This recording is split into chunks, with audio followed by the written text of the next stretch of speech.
I love you so That's much. how you will develop systems in every phase and of the development methodology. Okay, so yun lang.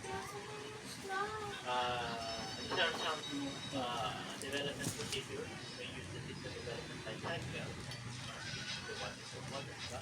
The joint application development, the rapid application development, which is these are the agile approach, diba? The prototyping, perfect, spiral, and other no, development procedure or tinatawag natin mga system development life cycle or system development methodology. Okay, so yun yung mga comprehensive steps to use. Okay. So, how will you read? How will you write it? Siyempre, example, project development.